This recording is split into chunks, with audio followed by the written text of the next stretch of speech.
አስባችሁታል? ከሌላ ፕላኔት ከመጣች አንዲት ቆንጆ ሴት ጋር የፍቅር ምሽት ስታሳልፉ። ታሪኩ እንዲህ ነው። የ23 ዓመቱ ወጣት ቪላስ ቦአስ በብራዚል ሀገር ውስጥ በግብርና የሚተዳደር ወጣት ነው።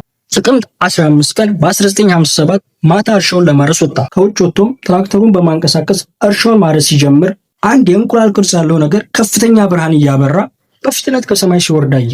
ወዲያውኑ ያ መንኮራኩር 3 እግሮቹን ዘርግቶ ከትራክተሩ ፊት ለፊት አረፈ። መንኮራኩሩም እንዳረፈ የትራክተሩ ሞተርና መብራት አውቆ ጠፋ። ቪላስ ቦአስም ከትራክተሩ ላይ ዘሎ ወርዶ በሩጫ መሸሽ ጀመረ። ጥቂት እንደሮጠም አንድ ነገር ትከሻውን ጨብጦ አቆመው። ቪላስ ቦአስም ከመሬት ተነስቶ ሽቅብ እንደተንጠለጠለ ሲመለከት ሰው መሳይ ነገሮች እንደያዙ ታወቀ። እነዚያም 3 ነገሮች የተለየ ልብስ የለበሱ ሲሆኑ የሚታየው አይናቸው ብቻ ነበር። እነኛም ፍጥሮች ቪላስን እንዳንጠለጠሉት መንኮራኩራቸው ውስጥ ጨመሩት። ከመንኮራኩሩም እንደገባ እነዚያ ፍጥራ 5 መሆናቸውን አወቀ። መንኮራኩሯ ተንቀሳቀሰች፣ ወደ ላይ መጠቀች። በዚያን ጊዜ ሁላ ግን ቪላስ ከነዛ ፍጥራን ጋር መታገሉን አላቆመም ነበር። ግን ምንም ቢታገል ማምለጥ ስላልቻለ ነገሩን ዝም ብሎ መከታተል ጀመረ። ምን ያመጣል? ቪላስም ስለደረሰበት ሁኔታ እንደሚከተለው ተናግሯል። ልብሴን በሙሉ አወላልቀው ፍጹም ራቁቴን አደረጉኝ። በአንድም እንደ ስፖንጅ በሚለሰልስ ፈሳሽ ሰውነቴን ሙሉ ሸፈኑ። ለምርመራም ይመስለኛል ከአገጬ ላይ ደም ቀድተው ወሰዱ። በአንድ ባዶ ክፍልም አስገብተው ብቻዬን ተው። በክፍሉ ውስጥም አንድ ወንበር የሚመስል ነገር ብቻ አለ።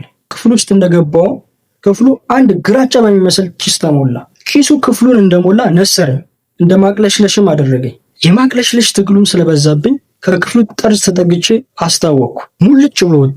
ከዚያም ቀለለኝ። በቀላሉ መተንፈስ ቻልኩ። ጥቂት እንደቆየውም አንድ በር ተከፈተ። ያ በር እንደተከፈተም አንዲት ራቁቷን የሆነች ሴት ገባች። ሴትዮዋ አጭር ነች፣ ከ5 ጫማ አትበልጥ። ነገር ግን እዚህ ዓለም ላይ አይቼ የማላውቀው ውብ ገላ አላት። የውበቷ ነገር ሌላ ነው። የራስ ፀጉሯ ነጭ ሆኖ ትከሻዋን አልፎ ተንዘፍልሏል። ትላልቆቹ ሰማያዊ አይኖቿ የተለየ ውበት ሰጥተዋታል። ጉንጯ ሌላ ነው። አፍንጯ ቀጥ ያለ ረጅም፣ አገጯም ቀጥ ብላ ረዘም ትላለች። ከንፈሯ ውብና ስስ ነው። ገሏም ነጭ ነው። የክንዷንና የዳሌዋን ውበት መናገር አልችልም። በእርጋታ ቀስ እያለች ተጠጋችኝ። በዚያ ባዶ ክፍል ከዚች ውብ ሴት ጋር መሆን ልቤን አጠፉ። ምን እንደምትፈልግ ገባኝ። ማሽኮርመሟም ለምን እንደሆነ ገባኝ።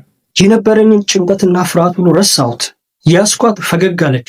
በዚያ ውብ ክፍል ውስጥ እኔና ያቺ ውብ ብቻ ተኛን። ያን ውብ ገላ ዳስሼና ዳሳኝ አበቃን። ስንነሳ አንድ ነገር በቋንቋ ተናገረች። ንግግሯንም ስሰማ ከአውሬ ጋር ያለው መሰለኝ። ትታኝ ከመሄዷ በፊት እንደገና በፈገግታ አየች። ራሷን ቀና አድርጋ ወደ ሰማይ እየጠቆመች አሳየች። ሄደች። ወደ ሌላ ክፍል ገባች። እንደገባኝም ከሆነ እነዚያ ፍጡራን ከምድር ሰዎች ጋር መዳቀል ይፈልጋሉ ብሏል። ቪላስ እንዴት እንደተመለሰ አያውቅም። አሞታል። አንዳንዴ ቋቅ ይሏል። ምግብ አይበላም። ዶክተር አላቮቲ ፎንቴስ መርምረውት የሚያመው ከአገጩ ላይ የተወጋው ነገር ነው። ምናልባት ለመዳቀል በፈለጉበት ጊዜ ቪላስ ቦአስ በሽታ እንዳያጋባባቸው ክትባት ይወጉት ይመስለኛል ብሏል። በብራዚል የሚሊተሪ ዶክተር የሆኑት ሃይንክ መርምረው እንደተናገሩት ቪላስ ቦአስ ጥሩ ልምምድ አድርጎ ማስረጃ ይዞ የመጣ ሰው ነው።